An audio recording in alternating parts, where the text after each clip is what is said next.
Hey guys, welcome back to Tech Talk Tuesday. We're excited to have you join us today. My name is Austin Watson. And I'm Matt Gaines. And we're excited to be able to continue our discussion on access control. And this week we're going to be talking about ways to gain access. So Matt, what's some ways we can gain access to our building? Well, the first way that I can think of is simply your card reader type. Yeah. The reader that's on the outside of your building, the type, there's several different types that people are not even aware of. Yeah. The first one would be a simple Prox reader. It's the most common. It's been around for a long time. Prox reader reads a card, reads a fob, and lets you gain access that way. The second type that I could think of would be a keypad reader. It's just a basic keypad.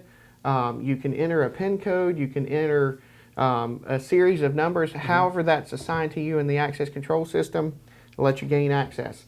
One that's really cool for gates is what we call a long-range reader. It's a reader that you can put on the corner of a gate, on the fence, on a pole, stand alone by itself, wherever, and you put a sticker on the windshield of your vehicle. It's kind of like here in Florida, you guys, we had the sun passes, yeah. We call them sun passes, and it's just essentially a credential on your windshield that when you go through a toll bridge, that it triggers it and bills your account. Well, the long-range reader is the same thing. It's basically the same thing, but for a commercial application. You put a sticker on your windshield, allows you to have access through that gate, and you're ready to go. And then also going back to Prox and keypad, they have some really cool readers that are combo readers, that it has a keypad on it, a Prox reader on it, smart card format reader. It doesn't matter. They tie them together to where you can have a multi-credential reader to cover all aspects.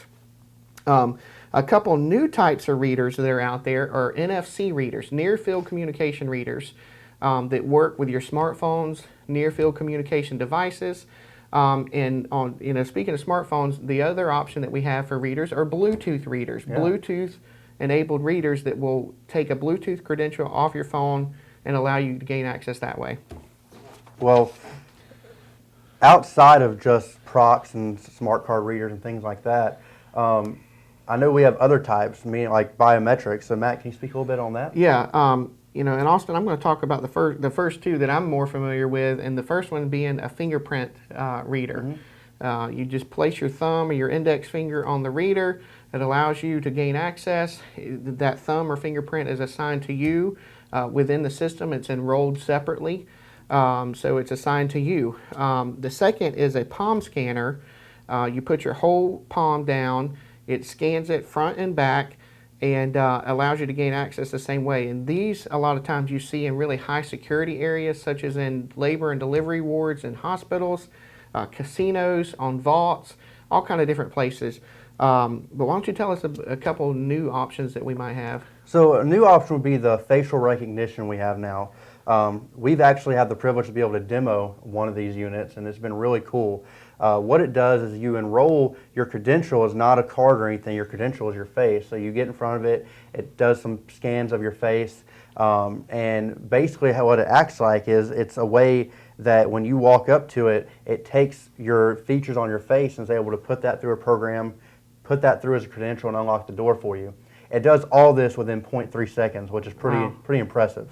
But not only that, it also, talking about the palm scanning like you have for the biometrics, you can actually also do palm recognition. So it takes all the features in your hand. So if you're worried about, and we've actually tried to break this thing. We've taken an iPad, we've taken pictures with our faces. It knows the difference. But if you're worried about that, you can actually do palm recognition. So you can do your face, and then it'll say, hey, put your palm up, and it'll read your palm also. But there's also some added features you can get to this unit that's really cool in this day and time, is temperature recognition and mass detection. Wow. Meaning that not only is your credential for your face or your palm would have to be accepted, you can enable it to say, hey, if you are at this temperature setting, let's say 99 and above, your credential is approved, but it's not going to let you in if your temperature is too high. And then also you can set it to where if you're not wearing a mask, it won't let you in the door either. Wow. Well, that's some really cool options for biometrics and face scan readers and stuff like that. Yeah. So why don't we talk a little bit about credential formats, card and credential formats. So let's break it down, what's available with each credential format. So you have the standard card, Yeah. a printable card of some type. You have what we call a fob, which would go on a key ring. And then in some cases you have a sticker. It's basically a tag. We call it a sticker tag. It has 3M glue on the back of it. You peel it off. You stick it on anything. You could stick it on this cup right here. Yeah. You can stick it on your wallet, your phone, and it, in a sense, would become your credential just Yeah. like that. And it's just a sticker. So now let's talk about the different formats. Standard, the oldest version of credential format would be a prox card, a standard prox card. They come in different bits and different varieties, different encryption levels. 26-bit being the most common, 32 right behind that, even 64-bit encryption, a number of different varieties. It's your standard run-of-the-mill, not really backwards compatible with anything else, Yeah. and it's a basic entry-level credential. Now, let's take it up a notch. Smart card credentials have been on the scene for a few years now and have gained some traction and some popularity because of their high-level encryption. And smart cards are also used in different arenas, especially in the education world and in the corporate business world, because smart cards can be used to not only gain access to the building, but they can also be used to, initiate a copy machine, funds on a college, student account.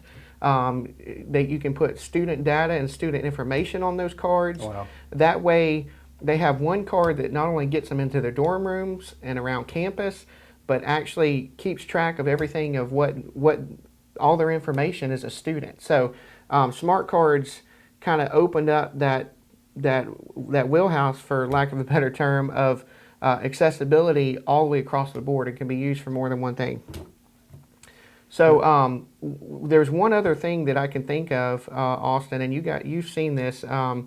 It's not really a credential necessarily, but it's a good option for somebody in a certain scenario. Yeah. So and the scenario that comes to mind would be an individual that has to have a motorized wheelchair or even a wheelchair at all, and that's a push button remote.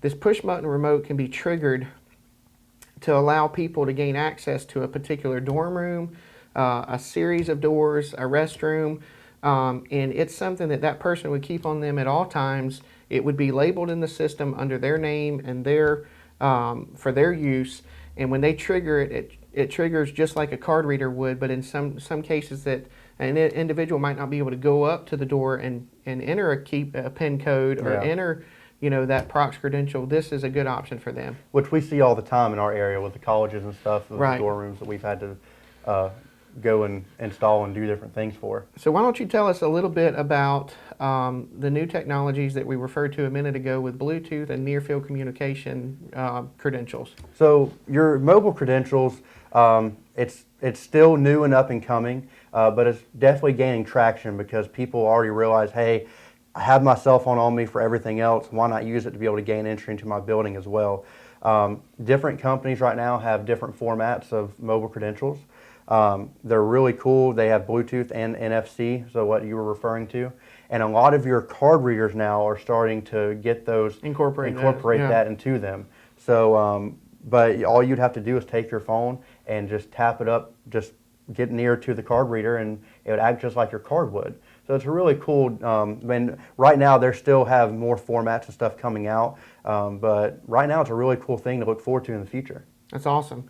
Well, guys, that's pretty much our show for today. So until next time, we'll see you later.